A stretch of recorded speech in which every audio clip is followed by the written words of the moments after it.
Salam Min, tolong hide profile aku. Aku namakan diri aku Lan. Aku ni kerja makan gaji biasa je. Staf government grade bawahan. Bini aku suri rumah. Hidup kami sederhana. Pakai Axia second hand, rumah teres setingkat. Cukup makan, cukup pakai, bahagia cara kami.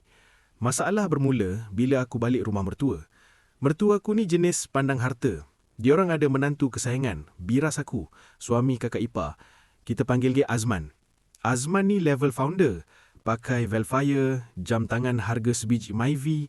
Setiap kali raya atau gathering, aku rasa macam kuli. Bila aku sampai, mertua sambut acuh tak acuh je. Letak beg kat belakang. Tapi bila Azman sampai, mertua aku berlari ke depan pagar. Ya Allah, menantu kesayangan mak. Masuk, panas kat luar tu. Paling sakit hati masa makan berdamai. Mertua aku akan start bandingkan.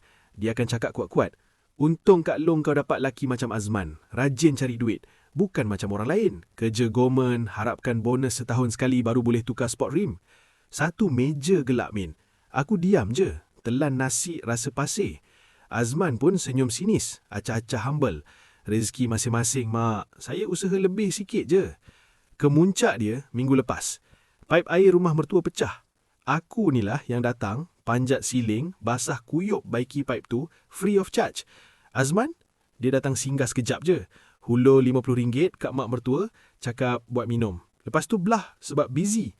Masa tu mak mertua boleh cakap depan aku. Bagus Azman tu, sibuk-sibuk pun ingat nak bagi duit. Kau Lan, dah siap baiki belum? Lambat betul. Masa tu aku meletup, Min. Aku turun tangga, aku basuh tangan, aku ajak bini aku balik. Dalam kereta bini aku nangis. Dia minta maaf sebab mak dia macam tu. Sekarang aku dah malas balik. Biarlah si Azman tu jaga diorang. Aku ni yang sengkit ni lah yang selalu ada bila sakit demam. Tapi tak dihargai. Kepada mertua luar sana, jangan hina menantu biasa. Duit boleh cari. Tapi menantu yang sanggup basuh berak kencing korang nanti, belum tentu CT20 tu.